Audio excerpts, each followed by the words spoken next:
First up, 1954's Creature from the Black Lagoon. Now, I've seen this one probably twice as many times as I've seen the other ones, and it's my least favorite. And I think it's because it has a lot of underwater scenes that are slow paced and a little drawn out. But the atmosphere is awesome, and it's got that classic story of the damsel in distress and the monster trying to get her. And especially at the height of like in the atomic age when Martian movies and alien invasion movies were the big thing. This went back to a more traditional formula, and Gilman is just so iconic. You can't help but love the guy.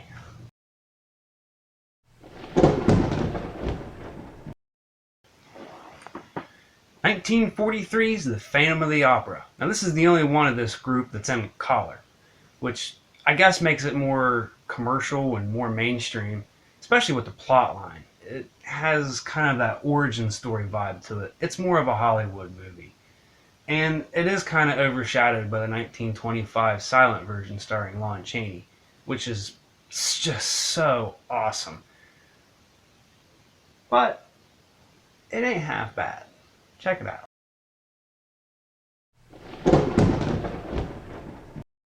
The absolute granddaddy of them all, Dracula from 1931. Bela Lugosi stars as Dracula in a career-defining role.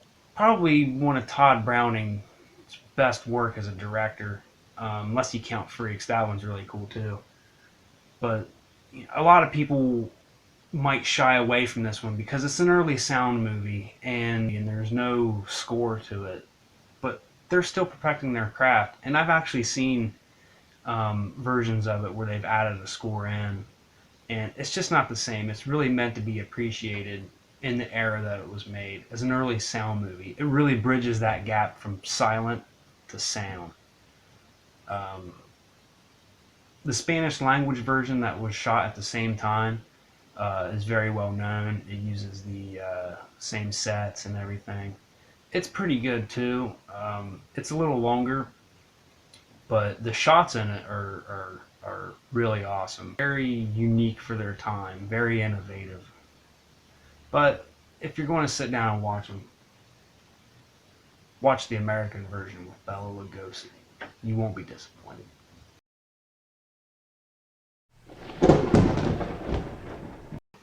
We come to 1941 in The Wolfman, starring Lon Chaney Jr. as Lawrence Talbot. Man, this was his movie. I mean, this was the movie that made Lon Chaney Jr. what he was. Yeah, he may have been typecast after that, but he's perfect for this role. The only odd thing is that Claude Rains, who pops up again, plays his father, and Lon Chaney Jr. looks like he's like 15 years older than Claude Rains in this. Maybe because it's just he's such a big bulk guy. Bela Lugosi pops up in this also, and the woman that plays the gypsy in it, she gives me chills every time I think about her voice. It's just creepy as can be. And this movie's all about mood. There's not too many werewolf movies out there that really blow you away. And this probably really isn't going to blow you away either. But it's definitely the werewolf movie to watch, in my opinion.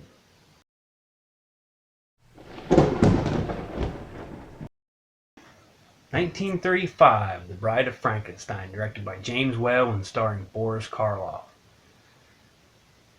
This is probably the movie that would kind of start that argument that a sequel is better than the original.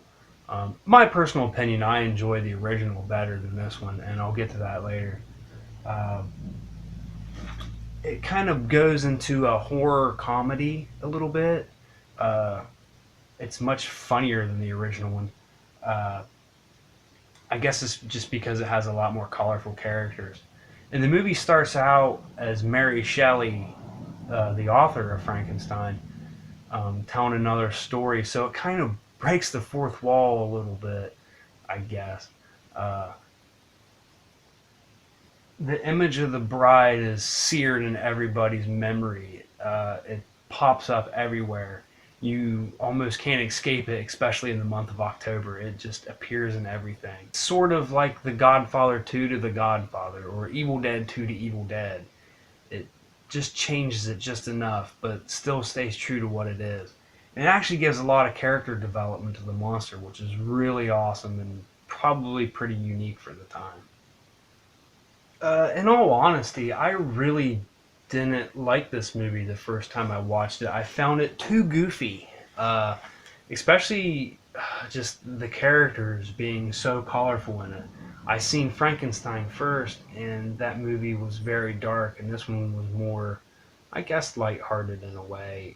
Well, not really lighthearted. It just, like I said, it had colorful characters, especially Dr. Pretorius. The first time I watched it, I did not understand his character at all. It may have been because I was tired and half asleep. I don't know. But the second time I watched this movie, I absolutely fell in love with it.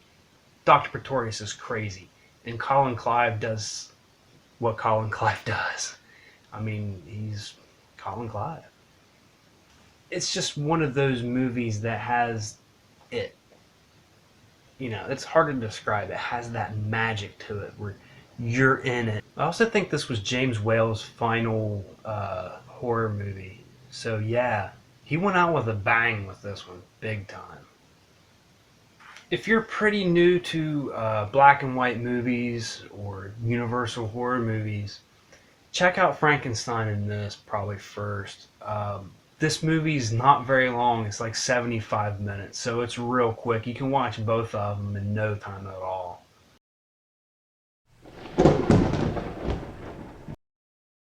1982's E.T. That ain't right.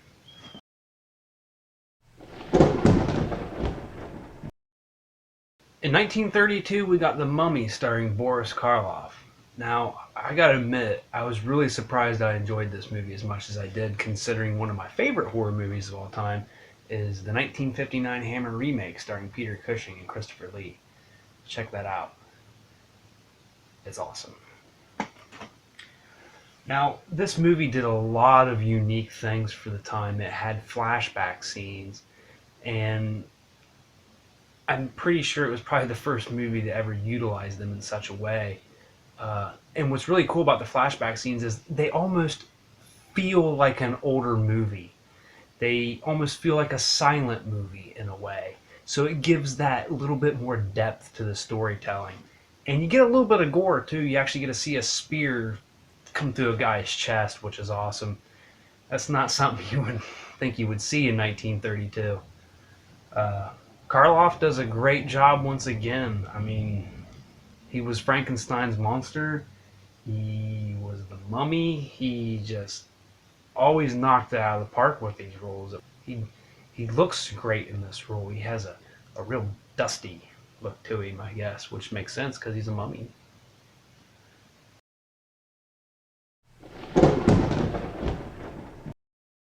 Jumping on back to 1931, Frankenstein, starring Boris Karloff, Colin Clive, and Dwight Frye.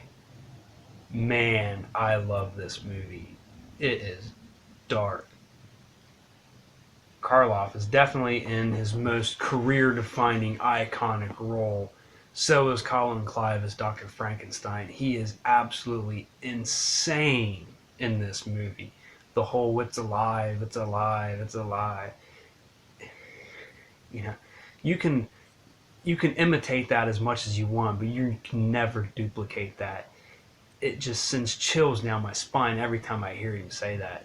And then you have Dwight Frye as Fritz, the kind of tortured hunchback servant.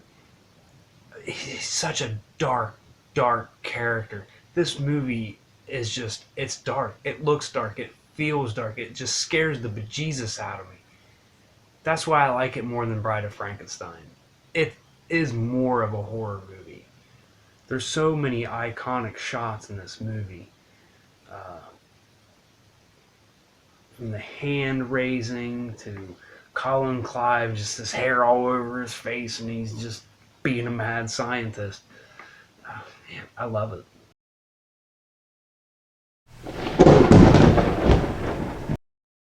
My favorite has to be 1933's The Invisible Man. Man, I love this movie. Claude Rains knocks it out of the park in this one as Dr. Jack Griffin, also known as the Invisible Man. He is totally insane. As far as like mad scientists go, I think he's second only to Colin Clive. The movie starts out, it's very cold, it's in the winter, the snow's really deep, and I watched it for the first time on a night just like that. It was dead of winter, snow was knee deep, and it just added to the feel, I think. It really captured me. I'm a big fan of the book, too, written by H.G. Wells, that it was based on. It's really good. Definitely give it a read. It's not a very long book. Uh, if you like this movie, definitely check it out. So that's how I rank the Big Eight. My opinion.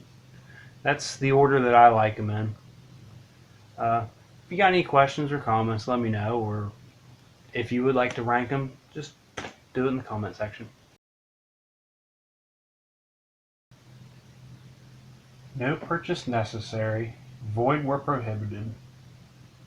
Game starts August 29th, 2000 and ends December 31st, 2000.